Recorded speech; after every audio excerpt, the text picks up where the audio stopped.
Sanjushichi Bodai Bunpo.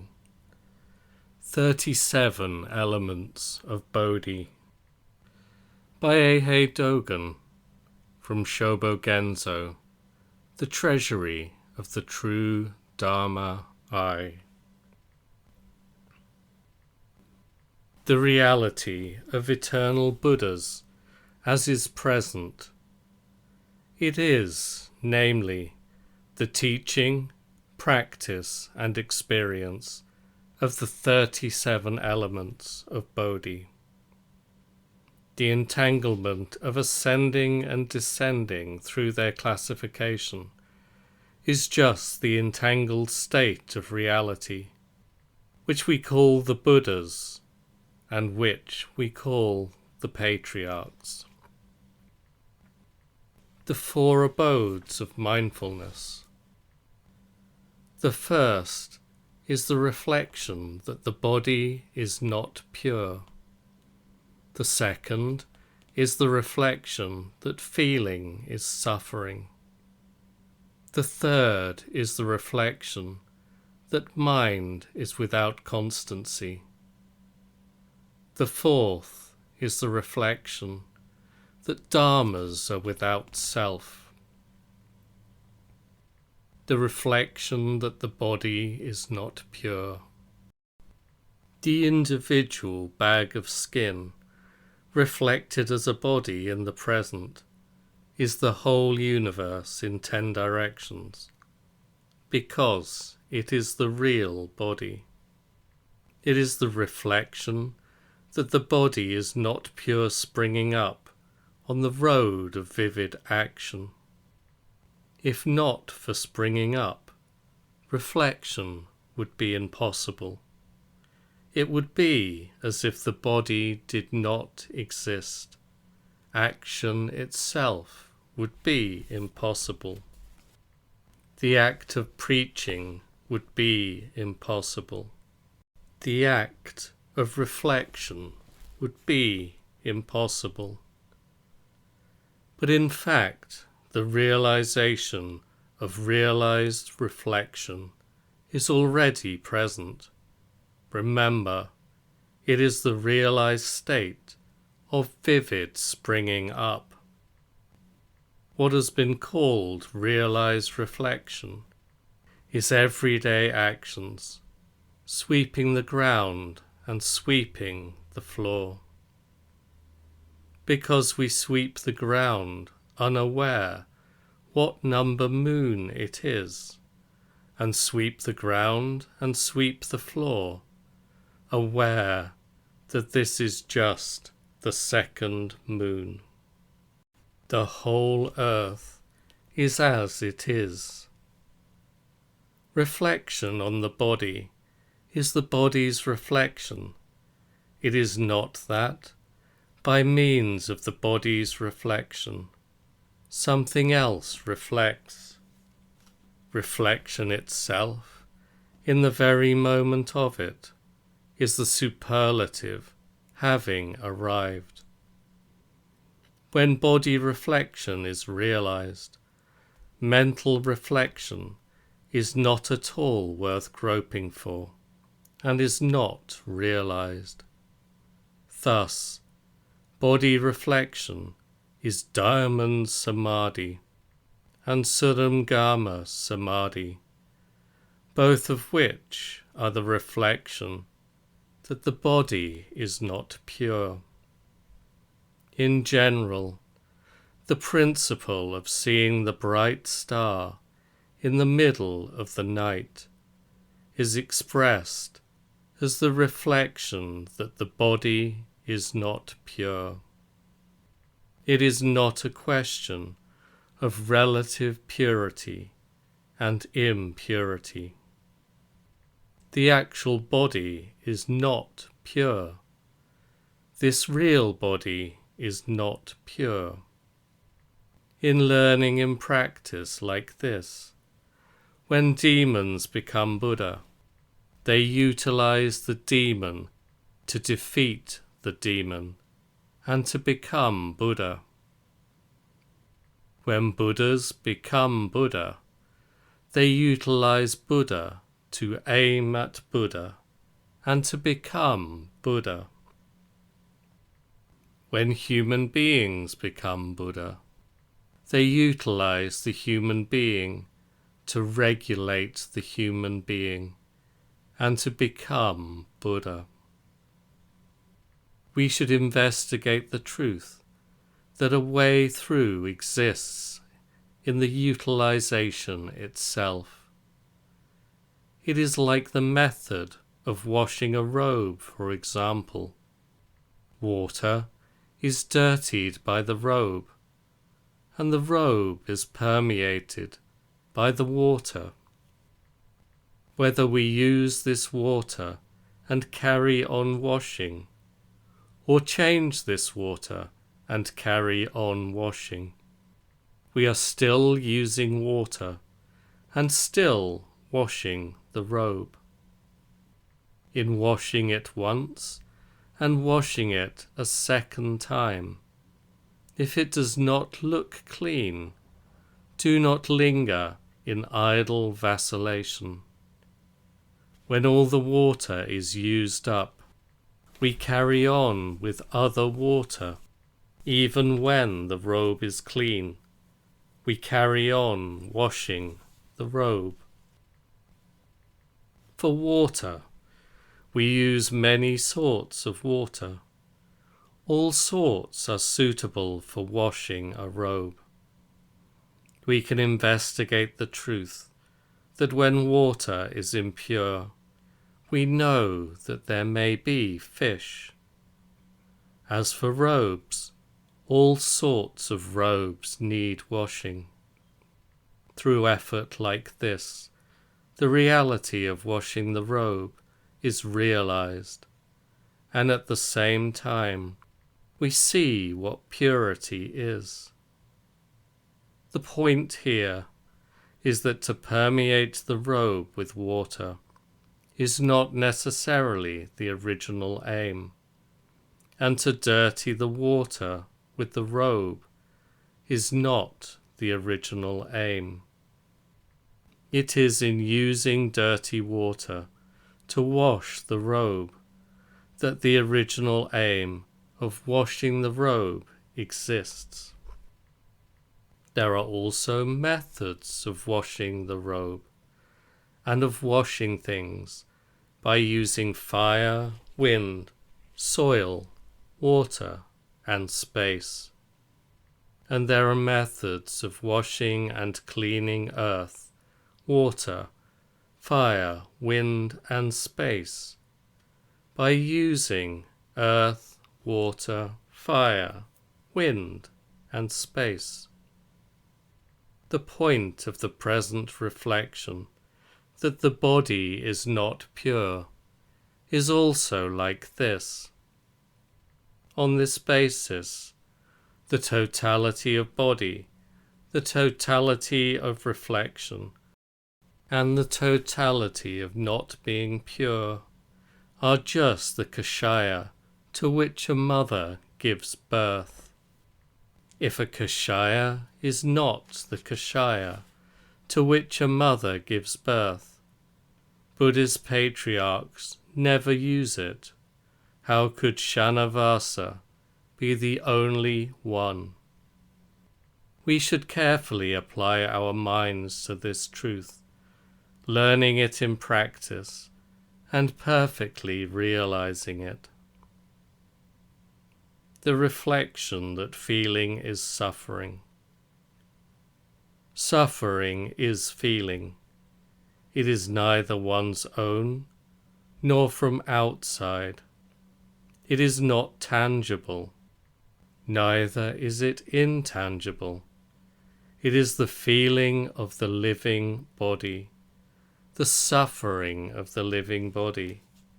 It means sweet, ripe melons being replaced by bitter gourds, which is bitter to the skin, flesh, bones, and marrow, and bitter to the conscious mind, the unconscious mind, and so on. This reflection is mystical power and practice and experience, which are one step ascendant. Mystical power that springs out from the entire stem and springs out from the whole root. Thus, it has been said that living beings suffer. At the same time, there are suffering living beings. Living beings are beyond self and beyond others. At the same time, there are suffering living beings, and in the end, it is impossible to deceive others. Those sweet melons are totally sweet right through to their stems, and bitter gourds are totally bitter right to the whole of their roots. Suffering is not easily groped. We should ask ourselves, what is suffering? The reflection that mind is without constancy. The eternal Buddha Soke says, that without constancy is the Buddha nature. So non-constancy, though variously understood by various beings, is always the Buddha nature. Great Master Yoka Shinkaku says, actions are non-constancy, all is empty. Just this is the Tathagata's great and round realization. The present reflection that the mind is non-constancy is itself the Tathagata's great and round realization, and it is the great and roundly realized Tathagata. Mind, even if it intends not to reflect, follows the external world completely. Therefore, where there is mind, there is also reflection.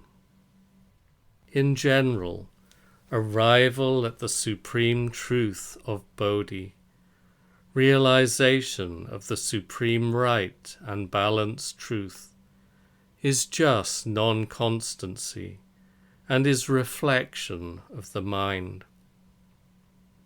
The mind is not necessarily constant, because it goes far beyond the four lines and transcends the 100 negations, fences, walls, tiles and pebbles, and stones large and small, are the mind itself, are non-constancy itself, and are reflection itself. The reflection that dharmas are without self. The long has a long dharma body, and the short has a short dharma body, because they are a realized state of vigorous activity. They are without self. A dog is the Buddha nature as being without, and a dog is the Buddha nature as existence. All living beings are without the Buddha nature. All instances of Buddha nature are without living beings. All Buddhas are without living beings. All Buddhas are without Buddhas. All instances of the Buddha nature are without the Buddha nature. All living beings are without living beings. Because it is like this, we learn all dharmas being without all dharmas, as the reflection that dharmas are without self. Remember, it is a springing free from the whole body of self-entanglement. Shakyamuni Buddha says, all Buddhas and Bodhisattvas will rest in this teaching forever, regarding it as a sacred womb. So, Buddhas and Bodhisattvas have regarded these 4 abodes of mindfulness as a sacred womb. Remember, they are the sacred womb of Bodhisattvas of balanced awareness, and the sacred womb of Bodhisattvas of fine awareness. The Buddha has spoken of all Buddhas and Bodhisattvas, and so the 4 abodes may not stop at fine awareness. Even Buddhas regard them as a sacred womb, and Bodhisattvas who have sprung free from states prior to balanced awareness or beyond subtle awareness also regard these 4 abodes of mindfulness as a sacred womb. Truly, the skin, flesh, bones and marrow of the Buddhas and the Patriarchs are nothing other than the 4 abodes of mindfulness. The 4 kinds of right restraint, also called the 4 kinds of right exertion. The first is to prevent bad that has not yet occurred. The second is to cause to be extinguished bad that has already occurred. The third is to cause to occur good that has not yet occurred. The fourth is to promote the good that has already occurred. To prevent the bad that has not yet occurred. What is called bad does not always have established forms and grades. The term has been established land by land and sphere by sphere. Nevertheless, prevention of that which has not yet occurred is called the Buddha Dharma, and we have received its authentic transmission. They say that in the understanding of non-Buddhists, the primeval self is seen as fundamental, but in the Buddha Dharma, we should not be like that. Now, let us inquire, at the time when bad has not yet occurred, where is it? To say that it will exist in the future is to be forever a non-Buddhist of nihilism. To say that the future becomes the present is not an insistence of the Buddha Dharma. The 3 times would have to be confused. If the 3 times were confused, all dharmas would be confused. For this reason, we do not say that the future will, in future, become the present. Let us inquire further. What thing does bad that has not yet occurred describe? Who has known it or seen it? For it to be seen and known, there must be a time of its non-occurrence, and a time of something other than its non-occurrence. In that case, it could not be called something that had not yet occurred. It would have to be called something that has already vanished. without studying under non-Buddhists or Shravakas and others of the small vehicle. We should learn in practice the prevention of bad that has not yet occurred. All the bad in the universe is called bad that has not yet occurred, and it is bad that does not appear. Non-appearance means yesterday preaching an established rule, today preaching an exception to the rule. To cause to be extinguished bad that has already occurred. Already occurring means totally happening. Totally happening means half happening. Half happening means what is happening here and now. What is happening here and now is obstructed by happening itself. It has sprung free from the brains of happening. Causing this bad to be extinguished describes Devadatta's living body entering hell, and Devadatta's living body attaining affirmation. It describes a living body entering a donkey's womb, and a living body becoming Buddha. Grasping this principle, we should learn in practice what causing extinction means. Extinction means springing free from extinction and getting clear of it.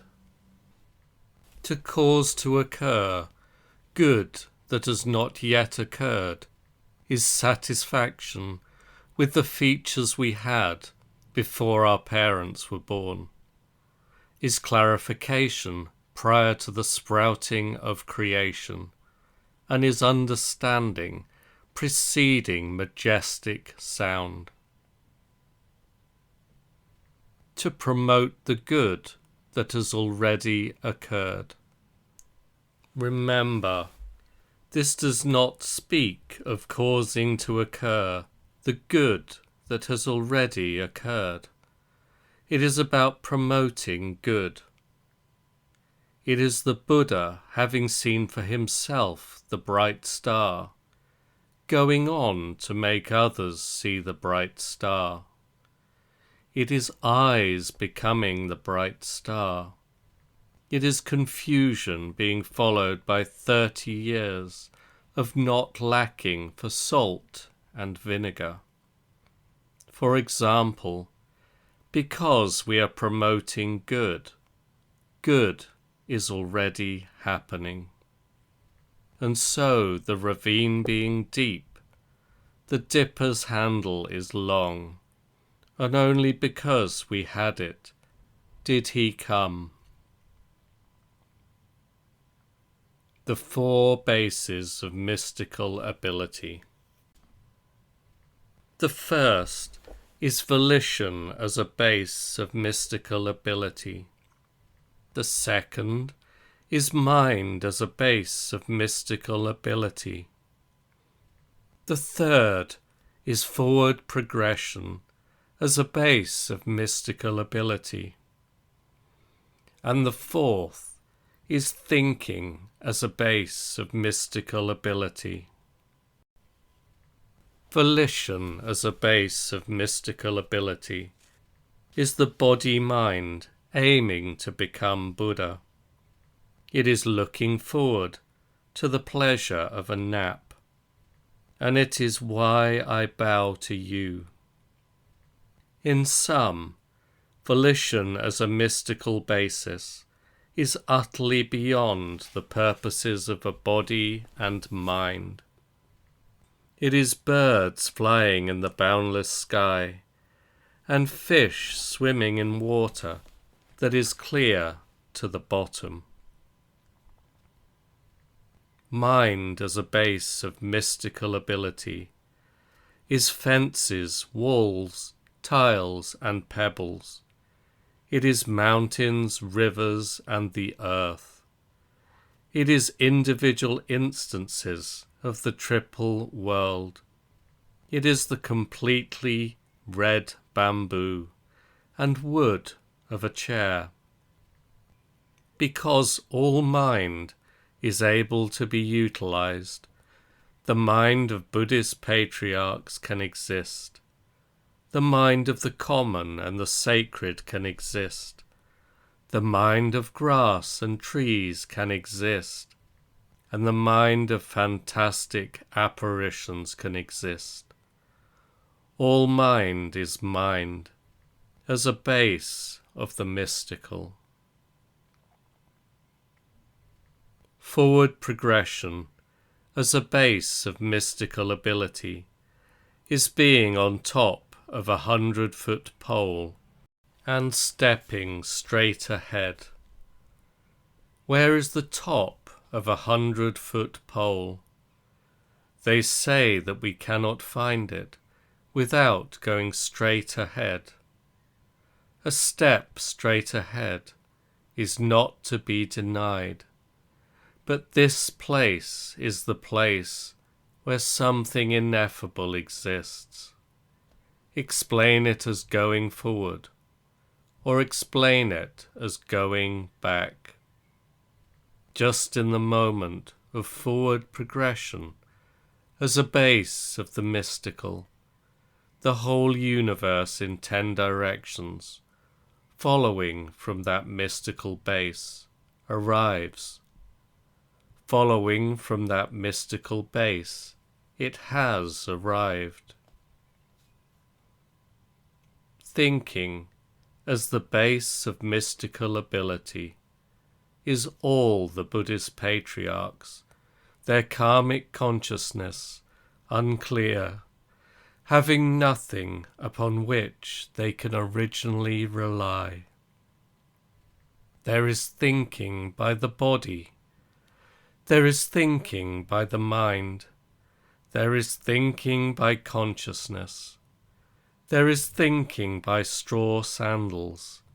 And there is thinking by the self, which precedes the kalpa of emptiness. These are also called the 4 bases of free will. They are a state without hesitation. Shakyamuni Buddha says, "Not yet moving, and yet having arrived, is called the base of free will." In conclusion, then, sharpness is like the point of a needle, and squareness is like the side of a chisel. The 5 root forces. The first is belief as a root. The second is diligence as a root.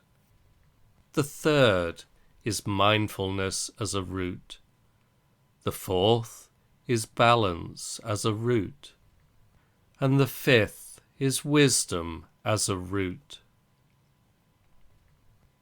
Belief as a root, remember, is beyond self, beyond others, beyond our own intention, beyond our own contrivance, beyond outside influence, and beyond independently established criteria. Thus, it has been intimately transmitted between East and West. Belief demonstrated with the whole body is called belief.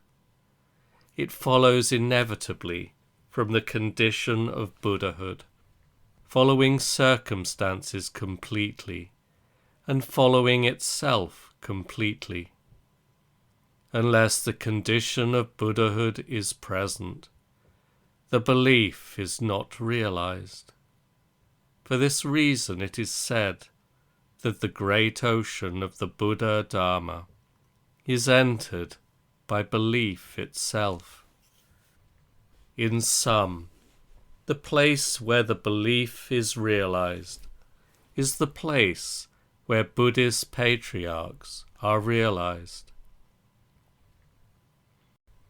Diligence as a root is to have been concentrating on just sitting. It is to rest without being able to rest. It is to have got rest and still to be getting rest. It is a terribly hard worker. It is one who does not work so hard. It is a terribly hard, not hard-working, first and second moon. Shakyamuni Buddha says, I constantly practice diligence, and for this reason I have already realized Anuttara Samyak Sambodhi. This constant practicing is head-to-tail rightness through the whole past, present, and future. I constantly practice diligence says, I have already realized Bodhi. Because I have already realized the supreme truth of Bodhi, I constantly practice diligence. How else could it be constant practice? How else could I have already realized it?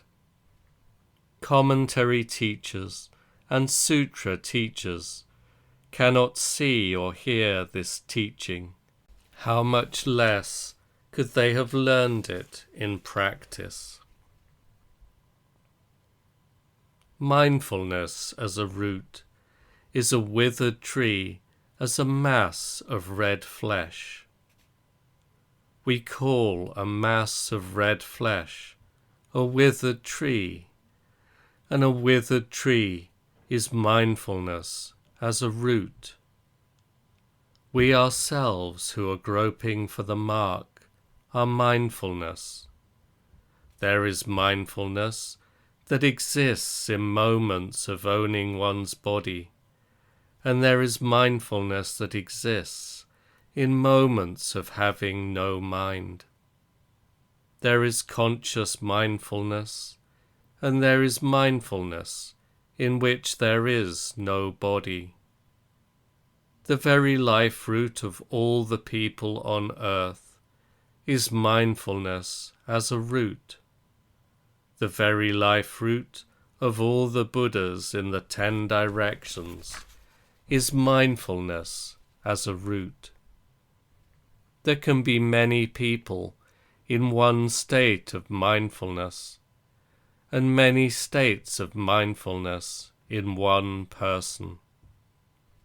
At the same time, there are people who have mindfulness, and there are people who do not have mindfulness. People do not always have mindfulness, and mindfulness is not always connected with people.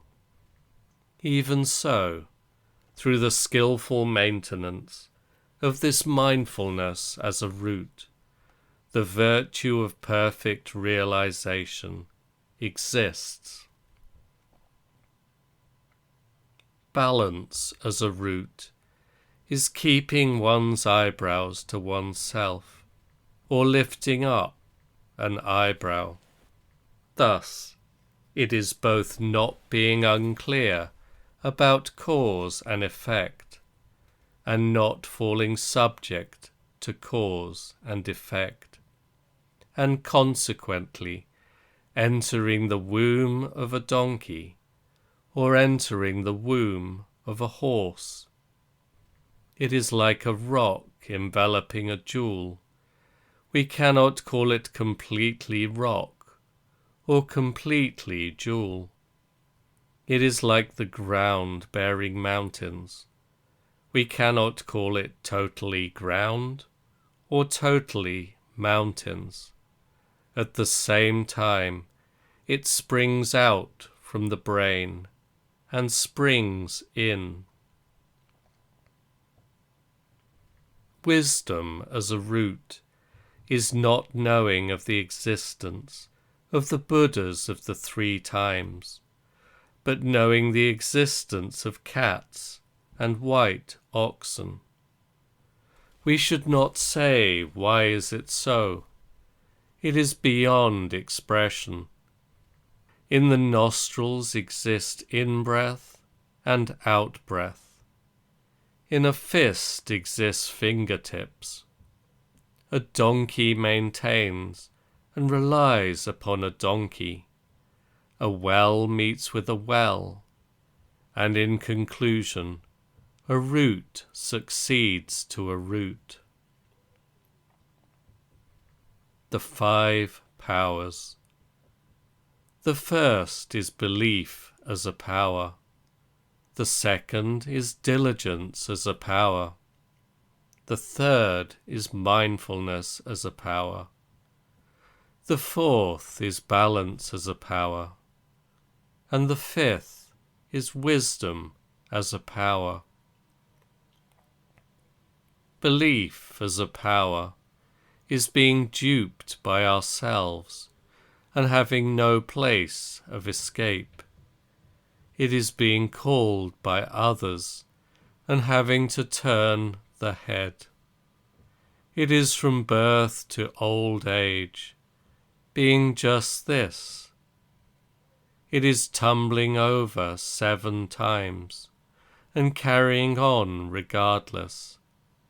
It is falling down 8 times and gathering oneself together. Thus, belief is like a crystal. The transmission of Dharma and the transmission of the robe are called belief.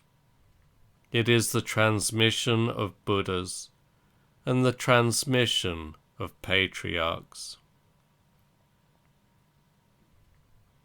Diligence as a power is explaining what cannot be practiced and practicing what cannot be explained. That being so, being able to explain 1 inch is nothing more than that.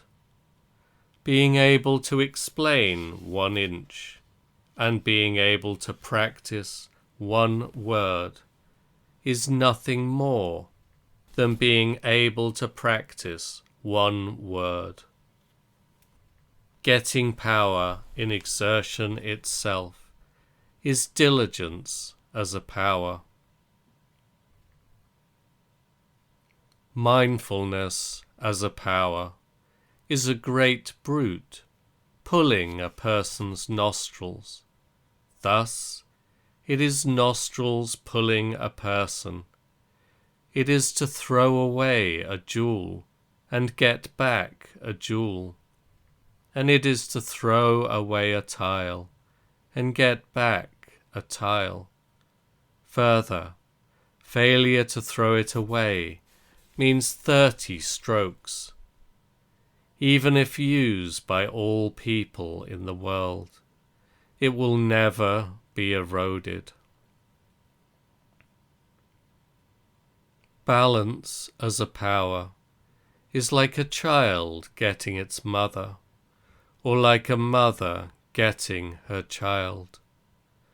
Or it is like the child getting the child itself, or like the mother getting the mother herself. But it is neither the swapping of a head and a face, nor the buying of gold with gold. It is just a song growing gradually louder. Wisdom as a power is of deep and long years, and is like a ferry coming to a crossing. For this reason, it was described in ancient times as like crossing getting a ferry. The point is that a crossing is inevitably just the fact of the ferry. A crossing not being hindered by a crossing is called a ferry. Spring ice naturally melts ice itself. 7 limbs of the balanced state of truth. The first is deciding among teachings as a limb of the truth. The second is diligence as a limb of the truth. The third is joy as a limb of the truth. The fourth is elimination as a limb of the truth. The fifth is detachment as a limb of the truth. The sixth is balance as a limb of the truth. And the seventh is mindfulness as a limb of the truth. Deciding among teachings as a limb of the truth is, if there is 1,000th or 100th of a gap, the separation is as great as that between heaven and earth. Thus, to arrive at the truth is neither difficult nor easy. All that is necessary is to decide for oneself. Diligence as a limb of the truth is never having plundered a market. Both in buying oneself and in expending oneself, there is a definite price, and there is recognition of worth. Though we seem to suppress ourselves and to promote others, a blow through the whole body does not break us. While we have not yet ceased expending the self on a word of total transformation, we meet a trader who buys the self as a totally transformed mind. Donkey business is unfinished, but some horse business comes in. Joy as a limb of the truth is the sincerity of a grandmother's mind when blood is dripping. The 1,000 hands and eyes of great compassion. Leave them as they are, immensely busy. Plum flowers are peeping from the December snow. In the scenery of coming spring, a great master is cold. Even so, he is full of life and belly laughter. Elimination as a limb of the truth is, when being in oneself, not getting involved with oneself, and when being in the outside world, not getting involved with the outside world. It is me having got it, you not having got it. It is ardently expressing ourself and going among alien beings. Detachment of a limb of the truth is, though I have brought it, others do not accept it. It is Chinese even when barefoot, walking like Chinese. It is Persians from the southern seas, wanting to get ivory. Balance as a limb of the truth is, before the moment, preserving the eye that precedes the moment. It is blowing our own noses, and it is grasping our own rope and leading ourselves. Having said that, it is also being able to graze a castrated water buffalo. Mindfulness as a limb of the truth is outdoor pillars walking in the sky. Thus, it is the mouth being like an acorn, and the eyes being like eyebrows, and at the same time it is to burn sandalwood in a sandalwood forest, and it is the roar of a lion in a lion's den. The 8 branches of the right path. The first is right view as a branch of the path. The second is right thinking as a branch of the path. The third is right speech as a branch of the path. The fourth is right action as a branch of the path. The fifth is right livelihood as a branch of the path. The sixth is right effort as a branch of the path. The seventh is right mindfulness as a branch of the path. And the eighth is right balance as a branch of the path. Right view as a branch of the path is the inside of the eyes containing the body. At the same time, even prior to the body, we must have the eye that is prior to the body. Though the view has been grandly realized in the past, it is realized now as the real universe, and is experienced immediately. In sum, those who do not put the body into the eyes are not Buddhist patriarchs. Right thinking as a branch of the path. When we establish this thinking, the Buddhas of the 10 directions all appear. So the manifestation of the 10 directions and the manifestation of the Buddhas are just the time of the establishment of this concrete thinking. When we establish this concrete thinking, we are beyond self and transcending the external world. At the same time, in the very moment of the present, on thinking concrete facts, we go straight to Varanasi. The place where the thinking exists is Varanasi. An eternal Buddha says, I am thinking the concrete state of not thinking. How can the state of not thinking be thought? It is different from thinking.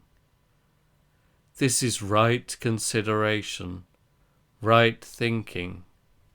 To break a zafu is right thinking. Right speech as a branch of the path is the mute self not being mute. Mutes among ordinary people have never been able to express the truth. People in the mute state are not mutes. They do not aspire to be saints and do not add something spiritual onto themselves. Right speech is mastery of the state in which the mouth is hung on the wall. It is mastery of the state in which all mouths are hung on all walls. It is all mouths being hung on all walls. Right action as a branch of the path is to leave family life and to practice the truth. It is to go into the mountains and to gain experience. Shakyamuni Buddha says, the 37 elements are the actions of a monk the actions of a monk are beyond the great vehicle and beyond the small vehicle. There are Buddha monks, Bodhisattva monks, Shravaka monks, and so on. None has succeeded to the right action of the Buddha Dharma, and none has received the authentic transmission of the great truth of the Buddha Dharma without leaving family life.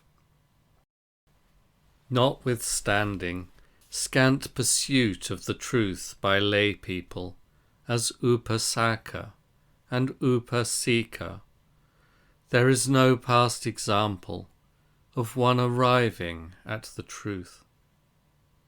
When we arrive at the truth, we inevitably leave family life.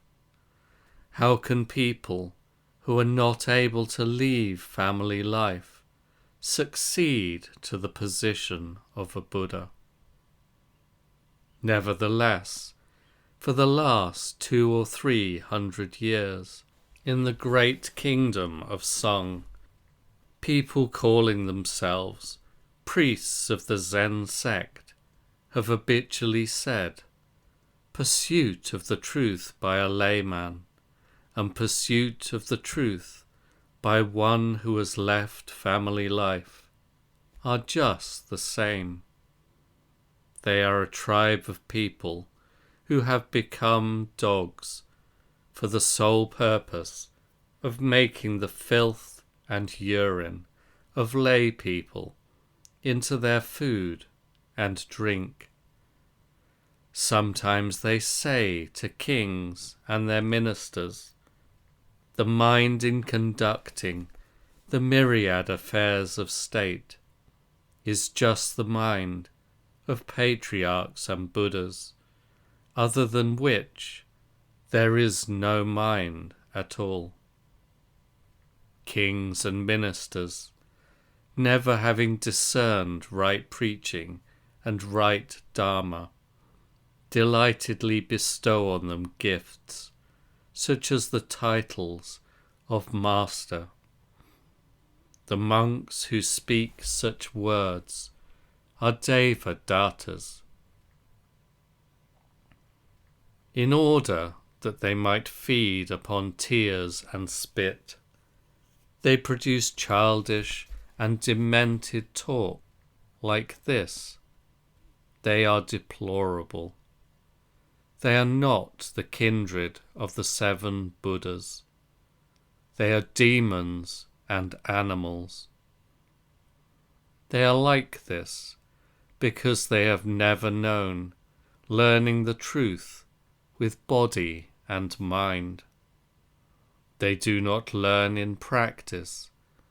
They do not know leaving family life with body and mind. They are ignorant of rule by kings and ministers, and they have never seen the great truth of the Buddhist patriarchs, even in a dream. Layman Vimalakirti met the time when the Buddha manifested himself in the world, but there was much Dharma that he left unexpressed, and not a little learning that he failed to attain. Layman Ho-on practiced in a succession of patriarchs' orders, but he was not admitted into the inner sanctum of Yakusan, and he could not equal Kosei. He merely poached a reputation for learning in practice. The reality of learning in practice was not present in him. Others, such as Ri Fuma and Yo Bunko, each felt that they had experienced satisfaction, but they never tasted dairy cake, much less tasted picture cake. How much less could they have eaten the gruel and rice of a Buddhist patriarch. They never possessed the patra. It is pitiful that their whole life as a bag of skin was in vain. I universally recommend celestial beings, human beings, dragon beings, and all living beings throughout the 10 directions, longingly to venerate the distant Dharma of the Tathagata, and without delay to leave family life and practice the truth, and thus to succeed to the position of Buddha and the position of a patriarch. Do not listen to the inadequate words of Zen masters and the like, because they do not know the body and do not know the mind. They speak such words. That is to say, utterly lacking compassion for living beings, having no desire to preserve the Buddha Dharma, and solely wishing to feed upon the urine and filth of lay people. They have become evil hounds, and those dogs with human faces and dogs with human skin speak such words. Do not sit with them, and do not speak with them. Do not abide with them. Their living bodies have already fallen into the state of animals. If monks had urine and filth in abundance, they would say that monks were superior, because the urine and filth of monks are not enough for these animals. They speak such words. Among the writings of the more than 5,000 scrolls, we find neither evidence that, nor any principle that, the lay mind and the mind that leaves family life are the same. There is no such trace in more than 2,000 years. The Buddhist patriarchs of 50 generations and of 40 ages and more have never said so. Even to become a bhikshu who breaks the precepts, or who has no precepts, and who is without dharma and without wisdom, may be better than possessing wisdom and keeping the precepts as a lay person. The reason is that a monk's action is wisdom itself, realization itself, the truth itself, and the Dharma itself. Although lay people may have good roots and virtues appropriate to their station, in the good roots and virtues of the body-mind, they are scant. During the whole life of the teaching, no one at all has attained the truth as a lay person. This is because lay life has never been a good place for learning the Buddha's truth, and because the obstacles it presents are many. When we look into the bodies and minds of those who insist that a mind for state affairs and the mind of the ancestral masters are the same, they are never bodies and minds of the Buddha Dharma. They may not have received the transmission of the Buddhist patriarchs, skin, flesh, bones, and marrow.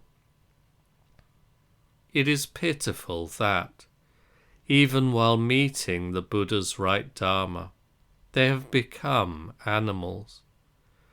Because this is the way it is, the eternal Buddha of Soke left his parent at once and went in search of a master.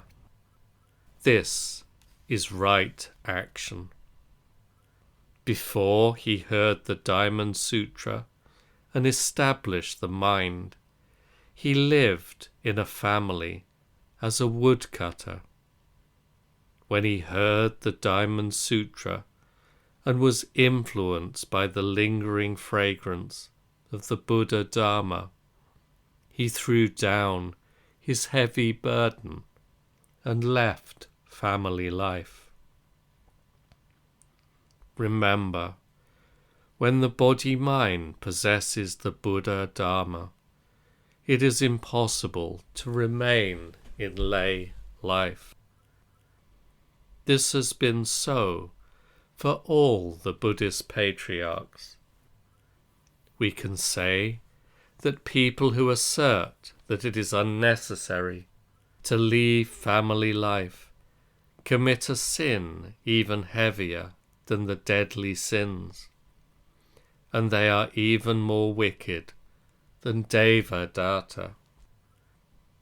Knowing them to be worse than the group of 6 bhikkhus, the group of 6 nuns, the group of 18 bhikkhus, and so on, do not converse with them.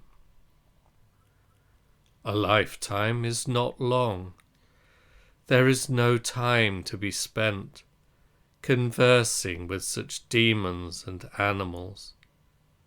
Furthermore, this human body, received as a result of the seeds of seeing and hearing the Buddha Dharma in past ages, is like a tool of the universe. It is neither to be made into a demon, nor to be aligned with demons. Remembering the profound benevolence of the Buddhist patriarchs, and preserving the goodness of the milk of Dharma, do not listen to the howling of the evil hounds, and neither sit with nor eat with the evil hounds. When the founding patriarch of the Suzan Mountains, the eternal Buddha, left the Buddha's kingdom of India far behind him and came from the west to the remote country of China, the right Dharma of the Buddhist patriarchs was transmitted in his person. If he had not left family life and attained the truth, such a thing would not have been possible. Before the ancestral master came from the west, living beings, human and celestial, in the eastern lands, had never seen or heard the right Dharma. So remember, the authentic transmission of the right Dharma is solely due to the merit of leaving family life. When the great master Shakyamuni graciously relinquished his father's throne, he declined the succession, not because the position of a king has no value, but because he wished to succeed to the most valuable position of all, the position of a Buddha. The position of a Buddha is just the position of one who has left family life. It is a position to which all the gods and human beings of the triple world bow their heads in reverence. It is a seat not shared by King Brahma or by King Shakra. How much less could it be a seat shared by the human kings and the dragon kings of lower worlds. It is the position of the supreme, right, and balanced truth. The position itself is able to preach Dharma to save the living, and to radiate brightness and manifest auspicious phenomena. All actions in this position of one who has left family life are right action itself. They are actions to which the many Buddhas and the 7 Buddhas have long been attached, and they are not perfectly realized except by Buddhas alone, together with Buddhas. People who have yet to leave family life should pay homage to and provide for those who have already left family life. They should bow down their heads in respect, and they should serve offerings by sacrificing body and life. Shakyamuni Buddha says, "To leave family life and receive the precepts is to be the seed of Buddha. It is to be a person who has already attained salvation." So remember, salvation means leaving family life. Those who have not left family life are in a depressed state. We should feel sad for them. In general, it is impossible to enumerate the instances on which, during his lifetime of preaching, the Buddha has praised the merit of leaving family life. Shakyamuni preaches it wholeheartedly, and all the Buddhas certify it. People who have left family life, even if they break the precepts and neglect training, can attain the truth. No lay person has ever attained the truth. When emperors do prostrations to monks and nuns do not return the prostration. When gods do prostrations to people who have left family life, the bhikkhus and bhikkhunis never return the prostration. This is because the merit of leaving family life is preeminent. If they receive the prostrations of bhikkhus and bhikkhunis who have left family life, the palaces, radiance, and good fortunes of gods in heaven would collapse at once. And so the custom is like this. In sum, since the Buddha Dharma spread to the East, while attainment of the truth by people who have left family life has been as prevalent as rice, flax, bamboo, and reeds, no one has attained the truth as a lay person. Once the Buddha Dharma has reached a person's eyes and ears, they urgently endeavour to leave family life. Clearly, the state of a lay person is not a place where the Buddha Dharma abides. Those who say, on the contrary, that the body and mind in conducting state affairs is just the body-mind of the Buddhist patriarchs, have never seen and heard the Buddha Dharma. They are sinners in darkest hell. They are stupid people who do not even see and hear their own words, and they are enemies of the nation. The reason they would like to establish the principle that a mind for state affairs and the mind of the Buddhist patriarchs are the same is that emperors, because the Buddha Dharma is preeminent, are delighted at such an assertion. We should remember that the Buddha Dharma is preeminent. It may happen that a mind, in conducting state affairs, is the same as the mind of the Buddhist patriarchs.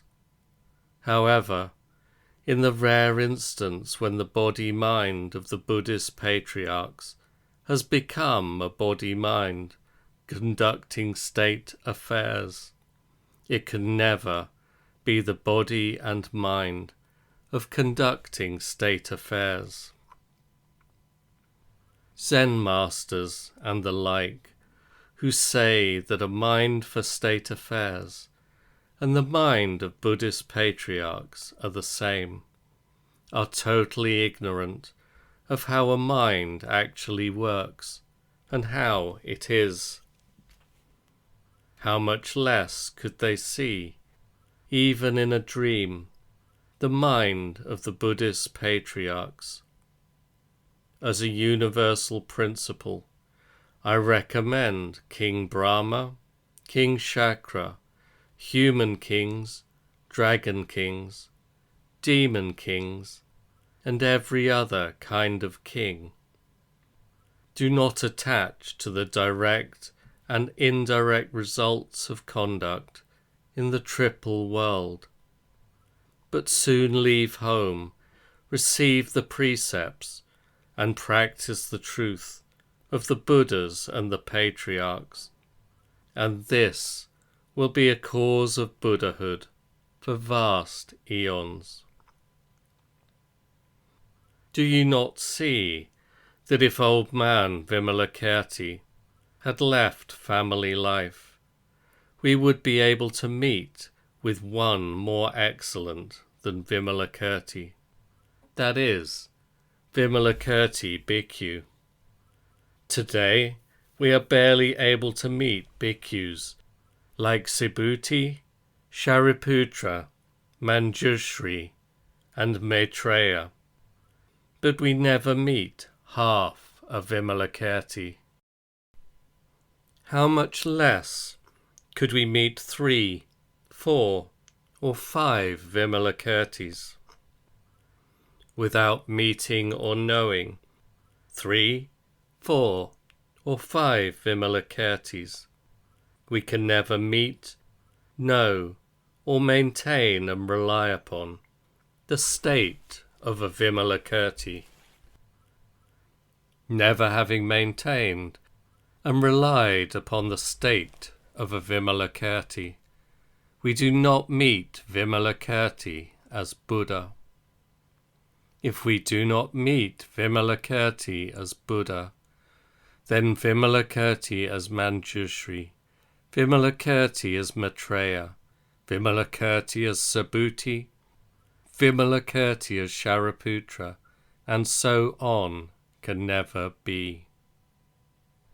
How much less could there be Vimalakirti as mountains, rivers, and the earth, or Vimalakirti as grass, trees, tiles, and pebbles, wind, rain, water, and fire, past, present, and future, and so on. The reason that such brightness and virtues are not visible in Vimalakirti is that he did not leave family life. If Vimalakirti had left family life, such virtues would be present in him. Zen masters and the like, at the time of the Tang and Song dynasties, never having arrived at this principle, have randomly cited Vimalakirti, considering that what he did was right, and saying that what he said was right. These cronies, pitifully, do not know the spoken teaching and are blind to the Buddha Dharma. Furthermore, Many of them have gone so far as to consider and to say that the words of Vimalakirti and of Shakyamuni are equal. Again, these have never known or considered the Buddha Dharma, the Patriarch's truth, or even Vimalakirti himself.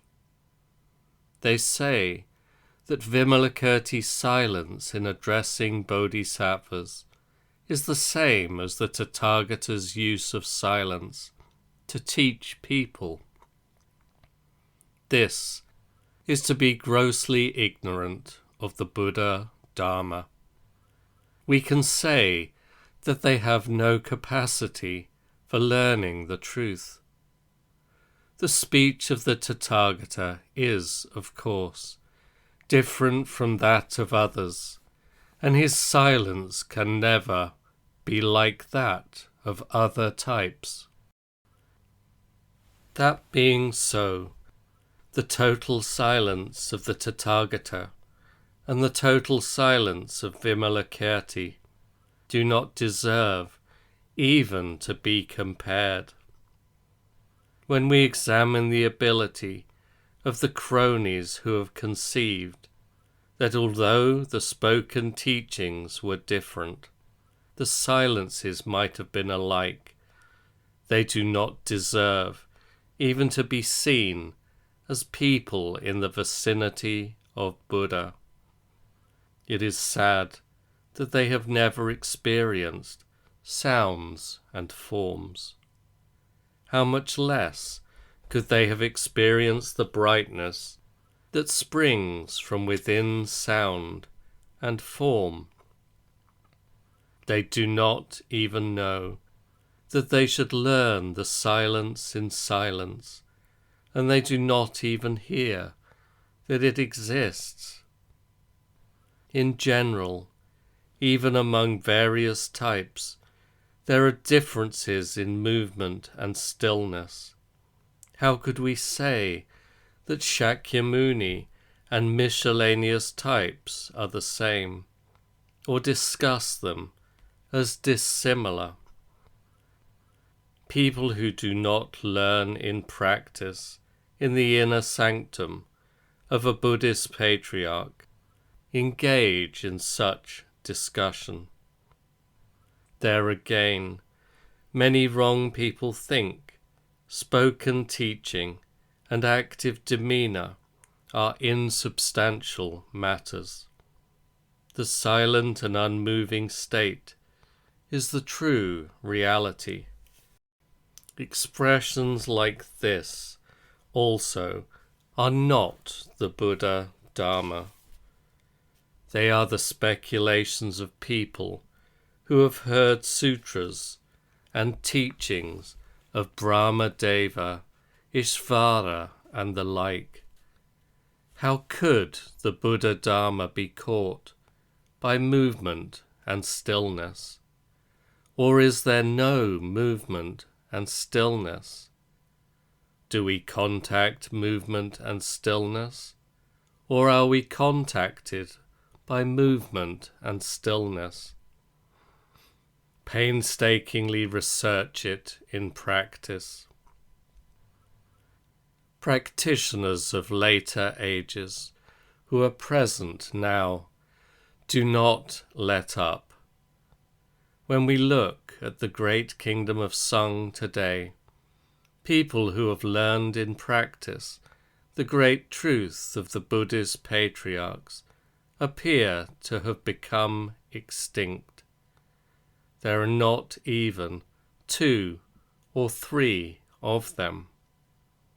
There are only people who believe that Vimalakirti, being right, had total silence, and that we today, who are not totally silent, are inferior to Vimalakirti. They utterly lack the vigorous road of the Buddha Dharma. Likewise, there are only people who think that Vimalakirti's total silence is just the same as the world-honoured ones' total silence. They utterly lack the light of clear discrimination. We can say that people who think and speak like this have no experience at all of learning in practice to see and hear the Buddha Dharma.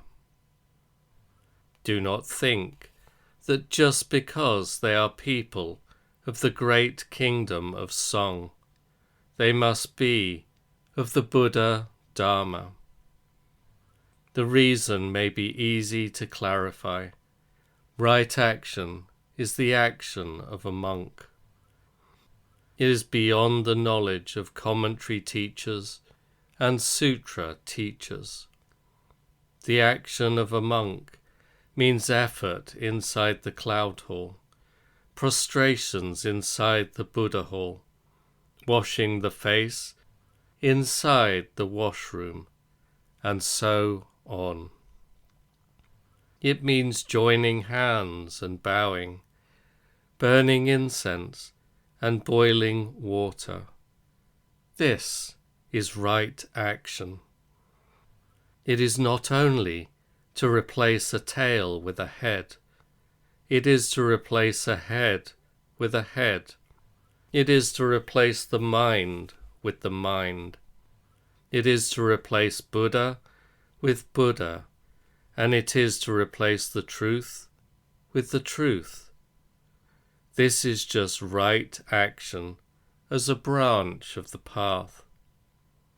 If appreciation of the Buddha Dharma is faulty, the eyebrows and whiskers fall down and out, and the face falls apart. Right livelihood as a branch of the path is early morning gruel and noon rice, is to stay in a temple's grounds and to let the soul play, and is to demonstrate it directly upon the round wooden chair. The less than 20 members of old Joshu's order are the realization of right livelihood. The less than 10 members of Yakusan's order are the lifeblood of right livelihood, and the 7 or 8 members of Funyo's order are the constant on which right livelihood hangs, because they are divorced from all forms of wrong livelihood.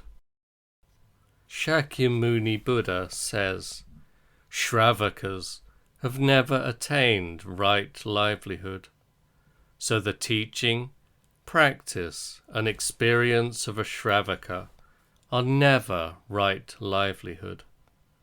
The flotsam of recent times, however, have said that we should not distinguish between Shravakas and Bodhisattvas, contending that we should rely upon the dignified forms and the precepts of each of the two.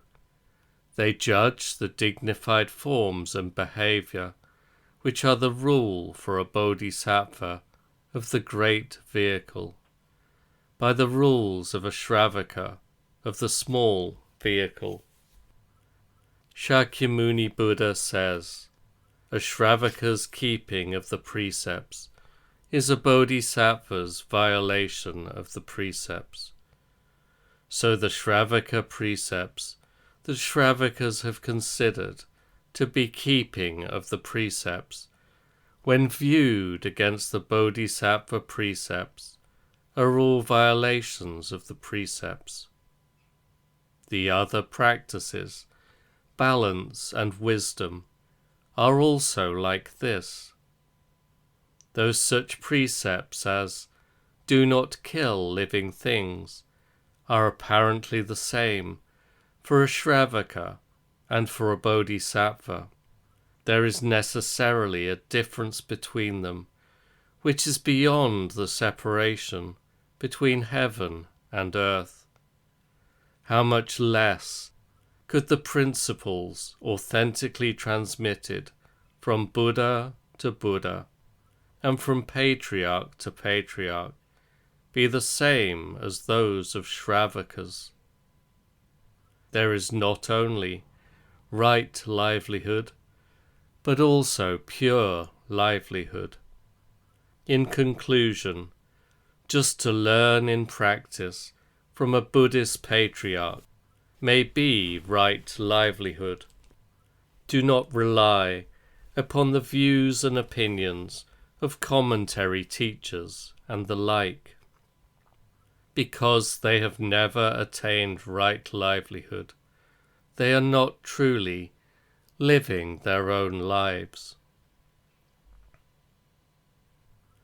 Right effort, as a branch of the path, is action that gouges out a whole body, and it is the fashioning of a human face in the gouging out of the whole body.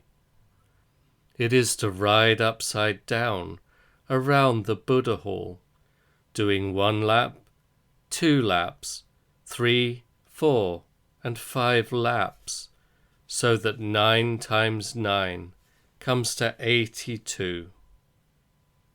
It is repeatedly to repay the benevolence of others, thousands and tens of thousands of times. It is to turn the head in any direction of the cross, vertically or horizontally. It is to change the face, vertically or horizontally, in any direction of the cross. It is to enter the Master's room and to go to the Dharma hall. It expresses having met at Boshute Pavilion, having met on Useki Rei Peak, having met in front of the monks' hall, and having met inside the Buddha hall, there being 2 mirrors and 3 kinds of reflection. Right mindfulness, as a branch of the path, is the 80 or 90% realization of the state of being duped by ourselves. To learn that wisdom occurs following from mindfulness is leaving the Father and running away. To learn that wisdom occurs within mindfulness itself is to be fettered in the extreme. To say that being without mindfulness is right mindfulness is non-Buddhism. Neither should we see the animating soul of earth, fire, water, and wind as mindfulness. Upset states of mind, will, and consciousness are not called mindfulness. You having got my skin, flesh, bones, and marrow is just right mindfulness as a branch of the path. Right balance as a branch of the path is to get free of Buddhist patriarchs and to get free of right balance. It is others being well able to discuss. It is to make nose holes by cutting out the top of the head. It is the twirling of an Udambara flower inside the right Dharma eye treasury. It is the presence inside the Udambara flower of 100,000 faces of Mahakasyapa breaking into a smile. Having used this state of vigorous activity for a long time, a wooden dipper is broken. Thus, right balance is 6 years of floundering in the wilderness, and a night in which a flower opens. It is when the Holocaust at the end of a kalpa is blazing, and the great thousand world is being totally destroyed, just to follow circumstances. These 37 elements of Bodhi are the very eyes and nostrils, the skin, flesh, bones and marrow, and the hands, feet, and real features of the Buddhist patriarch. We have been learning in practice as the 37 elements of Bodhi, the Buddhist patriarch's whole person. At the same time, they are the realization of 1,369 realities, each of which is a constituent element of Bodhi. We should sit them away, and we should get free of them.